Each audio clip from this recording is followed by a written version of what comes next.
इलाज नहीं हो पाया तो अपने साथ वो गैस सिलेंडर लेकर के, ऑक्सीजन सिलेंडर लेकर के चला।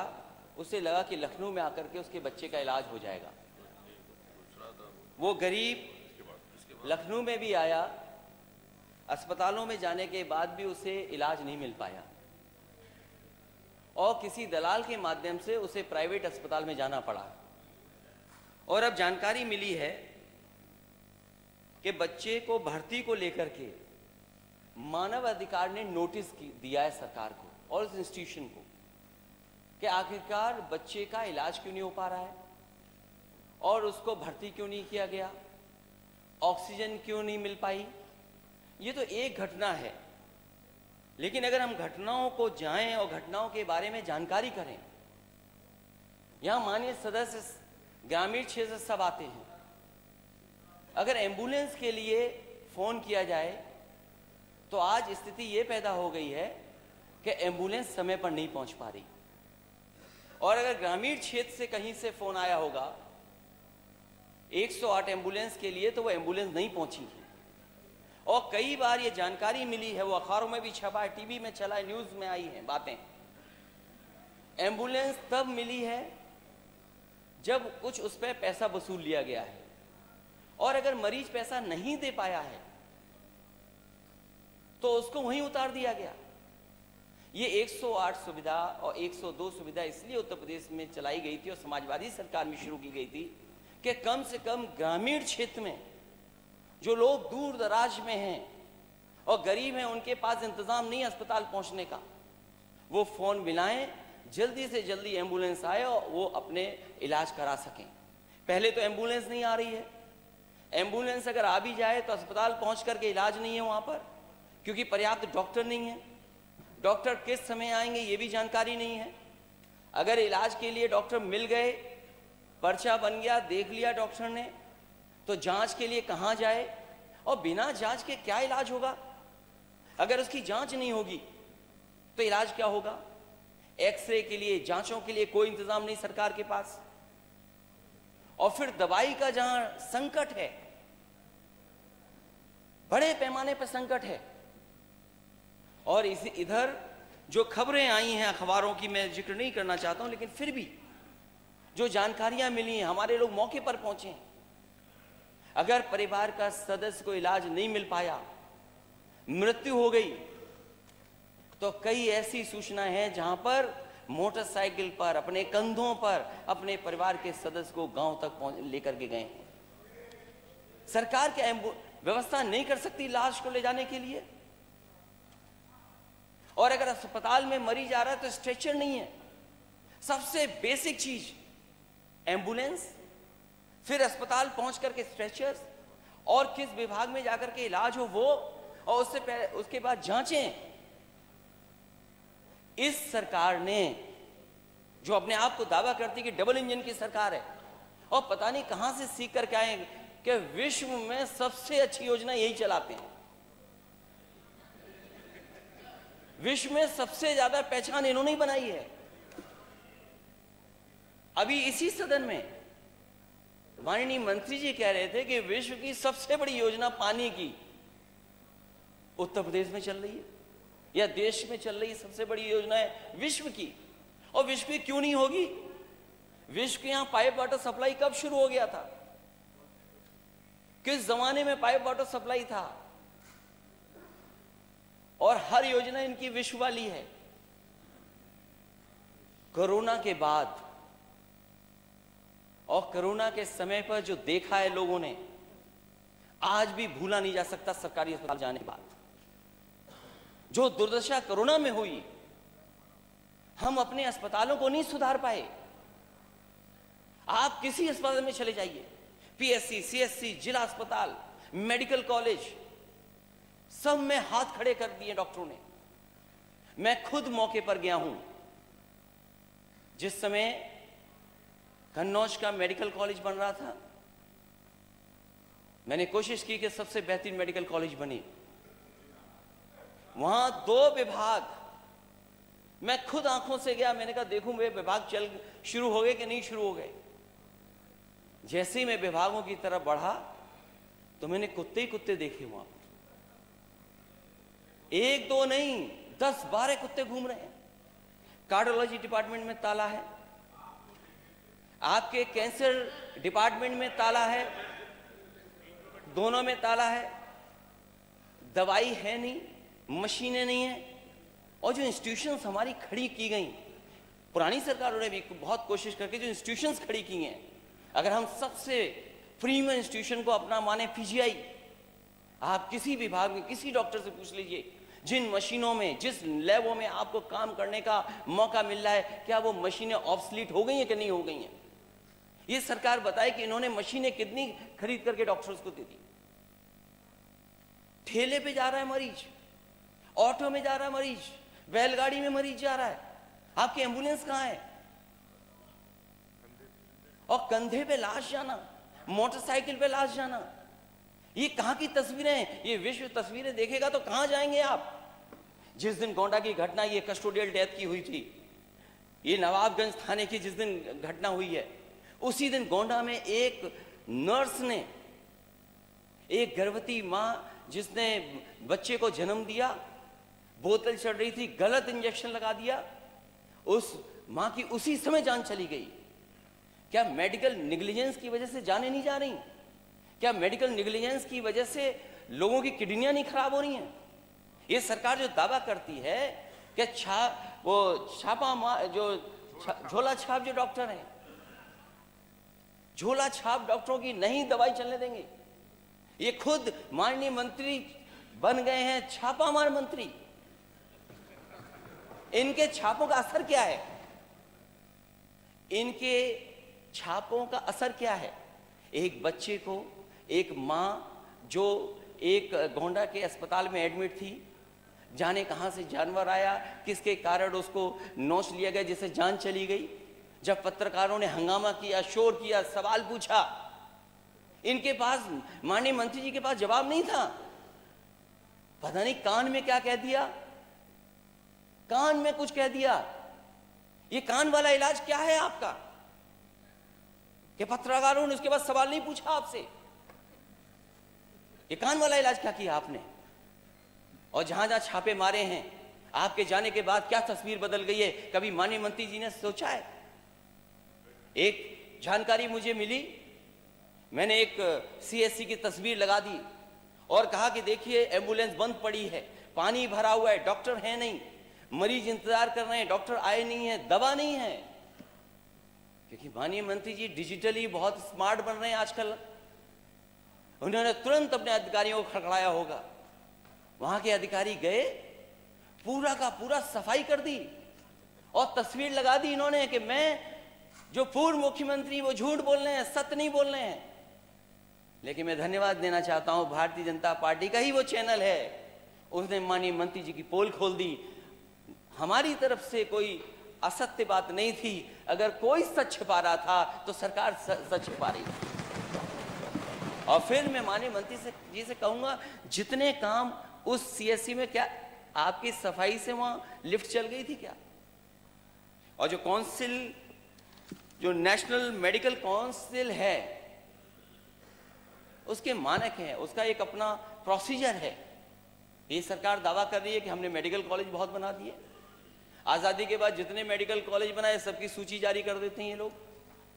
और शायद अध्यक्ष महोदय, हमारे पार्लियामेंट मिनिस्टर जो बैठे हैं वो जानते होंगे, शाहजहांपुर का, इनके जिले का सबसे पहले अगर किसी ने मेडिकल कॉलेज का शिलान्यास किया था तो मैं गया था। और उस समय के स्वास्थ्य मंत्री नड्डा जी गए थे कि नहीं गए थे? वो योजना दिल्ली की थी कि जिला अस्पतालों को कैसे मेडिकल कॉलेज को बनाया जाए। मैंने पिछली बार भी सुझाव दिया था और फिर देता हूं मैं सुझाव। अगर आप पे बजट की कमी है तो आप स्वीकार क्यों नहीं कर रहे हैं नेता सदन? अगर बजट की कमी है तो नेता सदन स्वीकार क्यों नहीं कर रहे? और नेता सदन को बजट देना चाहिए अपने डिप्टी सीएम को। क्यों डिप्टी सीएम को नहीं बजट दे रहे हैं? और हो सकता है डिप्टी सीएम को बजट इसलिए नहीं दे रहे हो अध्यक्ष महोदय, क्योंकि उन्होंने 2 मंत्रियों को बेरोजगार कर दिया। ये विभाग 2 लोगों के पास था, क्योंकि वो डिप्टी सीएम बन गए, तो 2 मंत्रियों को बेरोजगार कर दिया इन्होंने। एक तो है ना 3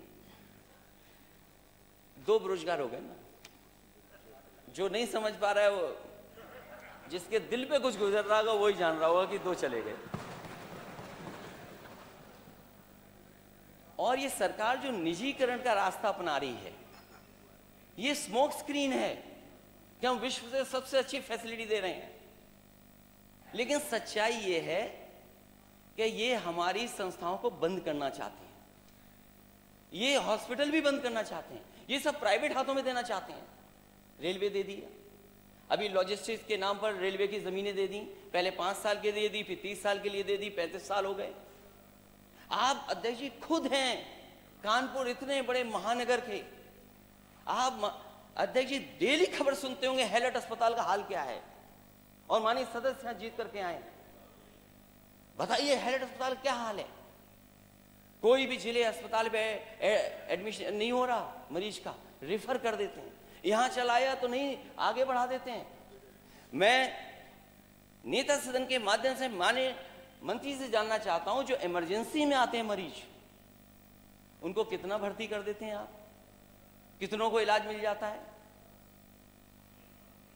आप कह रहे हैं नौकरी मिल जाएगी, स्टाफ की कमी है, आप भर्ती क्यों नहीं कर पा रहे हैं, कितनों को भर्ती दे दिया।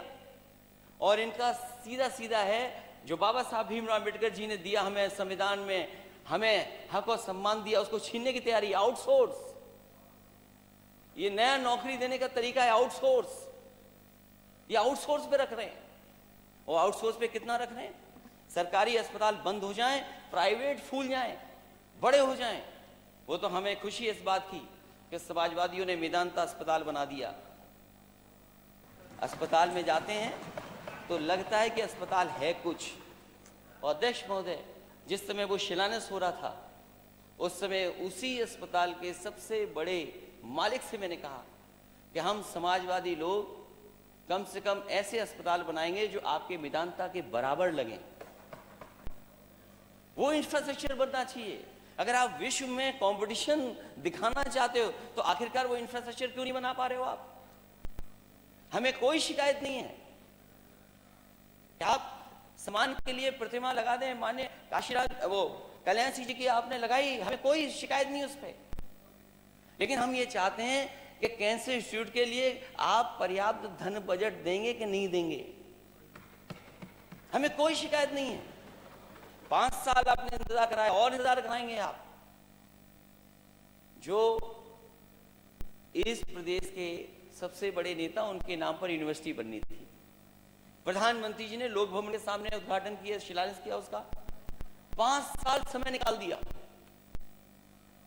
और नया सत्र शुरू हो गया, दोबारा मौका जनता ने दे दिया, अभी तक यूनिवर्सिटी नहीं बनी। और गोरखपुर में नेता सदन मेडिकल कॉलेज में 500 बेड का सुपर स्पेशलिटी बच्चों का अस्पताल समाजवादियों ने बनाया था कि नहीं बनाया था। 200 बेड का जैपनीज इंसेफेलाइटिस के लिए बनाया था कि नहीं बनाया था। नेता सदन, आप जानते होंगे, आपके लोग एम्स रोक रहे थे, वो राजनीति आप जाने, लेकिन बताइए नेता सदन, एम्स के लिए जमीन समाजवादी सरकार में दी गई थी कि नहीं दी गई थी। कोई अपना प्राइवेट संस्थान बना है, हमें कोई शिकायत नहीं है, लेकिन आप सरकारी संस्थाओं को खत्म कर दे रहे हैं। यहां पर लाखों लोग आ रहे हैं, लखनऊ में लाखों लाख जो इलाज कराने के लिए आते होंगे। जिन जिन मेडिकल कॉलेजों में मैं गया हूं, जो समाजवादी सरकार में बन रहे थे, उससे 1 इंच आगे नहीं बढ़ा पाए। मैं नेता से कहना चाहता हूं कि जब ऑक्सीजन का प्लांट आपको देखना था तो आप सफाई की तैयारी करके गए थे, अगर थोड़ा दाएं बाएं भी देख लेते। इस देश की वन ऑफ द बेस्ट जो कंस्ट्रक्शन कंपनी है, उससे बनाने के लिए मेडिकल कॉलेज दिया था, एक सुपर स्पेशलिटी बन रहा था। हमसे नाराजगी हो सकती है क्योंकि हम सत्ता में आपके भागीदारी हो सकते हैं, लेकिन आसपास के गांव के लोगों की क्या नाराजगी है आपसे, मध्य प्रदेश के लोगों की क्या नाराजगी है। और आसपास के लोग जो इलाज कराने आते हैं उनसे क्या नाराजगी आपकी? जितना बना था उतना ही का बना, आगे नहीं बन पाया। और केवल एक मेडिकल कॉलेज नहीं, आजमगढ़ मेडिकल कॉलेज, जौनपुर का मैंने बता ही दिया, हमारे अध्यक्ष जी हैं उनका मेडिकल कॉलेज। क्या काउंसिल जो मानक है उसके तहत मेडिकल कॉलेज चल रहे हैं? क्या आप पे परिवार डॉक्टर हैं? जब आपके इंस्पेक्शन के लिए लोग आते हैं तो आप नेता सदन जानते होंगे, अधिकारी लोग मिलकर के इस अस्पताल के यहां पर, इस अस्पताल के यहां पर ऐसी मान्यता ले रहे हैं। आप कैसे डॉक्टर तैयार कर रहे हैं? आप भविष्य क्या होगा डॉक्टरों का? इसलिए जो पीएससी, सीएससी, जिला अस्पताल, मेडिकल कॉलेज, इनमें आप पर्याप्त डॉक्टर्स को उपलब्ध कराएंगे कि नहीं कराएंगे? और जो सुविधा मिलनी चाहिए गरीब मरीज को, वो सुविधाएं आप दिला पाओगे कि नहीं दिला पाओगे? 1 रुपए का पर्चा 10 रुपए का कर दिया आपने। जांचों में भी पैसा लगेगा। आप एमआरआई, सीटी स्कैन और जितनी भी जांचें हैं सब प्राइवेट हाथों में देते जा रहे हो, तो गरीब क्या कराएगा? कहां से जांच कराएगा? और जो मशीनें ऑब्सोलीट हो गई उनको कब ठीक करोगे? कैंसर बढ़ रहा, उसके कैंसर के इलाज के लिए कैंसर इंस्टीट्यूट बनना था, आज भी लोगों को मुंबई जाना पड़ रहा है, आज भी लोगों को दिल्ली जाना पड़ रहा है। और जो कुछ मदद सरकार से होती है, और सरकार भी आधे अधूरे मन से मदद करती है। ये माननीय सदस्य बैठे हैं, ये पत्र लिखते हैं, कोई अपने इलाज के लिए नहीं पत्र लिखते हैं, जो गरीब जनता आती है उनके लिए पत्र लिखते हैं। अरे इतने गरीब कब से हो गए नेता सदन? आपकी तो डबल इंजन की सरकार है, आपको तो डबल पैसा देना चाहिए। और फिर उसमें भी हिसाब किताब देखते हैं आप कि कितना देंगे। अरे कोई बीमारी एक बार आएगी, पता नहीं कि बीमारी कितनी बार आ जाए। तो बीमारी आ जाएगी, उसके लिए केवल आप कंजूसी कर करके थोड़ा सा पैसा दे देंगे, क्या उससे इलाज हो जाएगा? मैं तो ये कहना चाहता हूं अध्यक्ष महोदय आपके माध्यम से कि अगर कोई गरीब आए सरकारी अस्पताल में तो उसे इधर उधर नहीं देखना पड़े, पूरा का पूरा इलाज सरकारी अस्पताल में हो जाए। ये समाजवादियों का मानना है, ये हमारी सोच थी। मुझे याद है नेताजी ने जब भी ये लोहिया का इंस्टीट्यूट बनाया, 1 रुपए का पर्चा किया, इलाज फ्री करा दिया। आज 100 रुपए का हो गया, 100 रुपए का हो गया। और हर मेडिकल कॉलेज में अलग से बजट देते थे गरीब के इलाज के लिए, असाध्य बीमारी के लिए इलाज करा ले, उसको पैसा नहीं देना पड़े। अरे कहां लेके जाओगे इतना पैसा? और अब तो आपने आउटसोर्स करके कंपनी हायर की है कि हम $1 ट्रिलियन इकोनॉमी कैसे बनाएंगे यूपी की। $1 ट्रिलियन इकोनॉमी। आपको लगता है दिल्ली वाले मदद नहीं कर रहे जितनी मदद करनी चाहिए आपको? अरे दिल्ली की सरकार यूपी से बनती है, आप बताइए दिल्ली वालों को, और पैसा लाइए। आप अपना घोषणा पत्र दोबारा पलट के नहीं देखते क्या? आपने कितने एम्स बनाने के लिए कहा था? 5 साल चले गए, कितने एम्स बन गए आप? ये दोनों एम्स जो बन रहे हैं उत्तर प्रदेश में, ये समाजवादियों की देन है जिसकी वजह से एम्स बन रहे हैं। आप नया एम्स कब लाओगे? बुंदेलखंड में जो मेडिकल कॉलेज था जालौन का, उरई का, बर्बाद कर दिया, झांसी का बर्बाद कर दिया। अम्बेडकर नगर में जो पर्याप्त स्टाफ होना चाहिए वो नहीं है, कोई इलाज नहीं। आजमगढ़ का क्या हाल है, जो नया बना रहे हो उसका हाल आप बेहतर जानते होंगे। और इसीलिए हमारे जो डिप्टी सीएम है जहां जाते हैं छापा मारते हैं, बाद में कहते हैं शर्मिंदा हो गए हम तो, क्यों आए हम छापा के लिए यहाँ पर? अरे छापा मंत्री बनोगे, कुछ कार्रवाई भी करोगे। आ जाए जवाब। जैसे झोला छाप डॉक्टर कोई मान्यता नहीं, वैसे इनकी भी होने जा रही है अभी। अरे जवाब कोई नहीं पूछ रहा झोला छाप डॉक्टरों को। माननीय मंत्री ट्रांसफर हो गए, इन्हें पता ही नहीं भागीदारी किसकी थी। इसलिए जो घटनाएं हैं वो मैं जानता हूं। एम्बुलेंस से निजी अस्पताल में हो रही है मरीजों की शिफ्टिंग, यह है उत्तर प्रदेश। विश्व की सबसे बड़ी योजना चला रहे हैं आप लोग। 250 रुपए का ऑक्सीजन सिलेंडर 6 गुना वसूला जा रहा है। बेटे को लेकर के भटकता रहा बेबस पिता, जो मैंने कहानी बताई, और भी हुई इस तरह की घटना। अस्पताल में पत्नी का शव पीठ पर लाद कर लौटा व्यक्ति। क्या दिन देख रहे हैं हम लोग?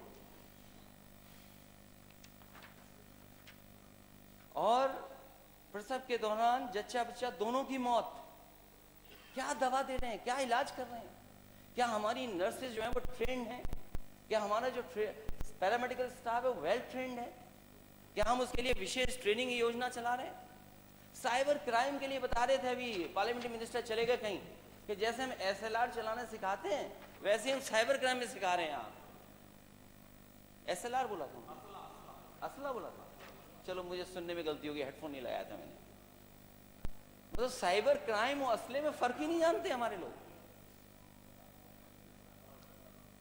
रास्ते में एम्बुलेंस खराब, तड़प गए, उसी में जान चली गई, एम्बुलेंस के इंतजार में जान चली गई।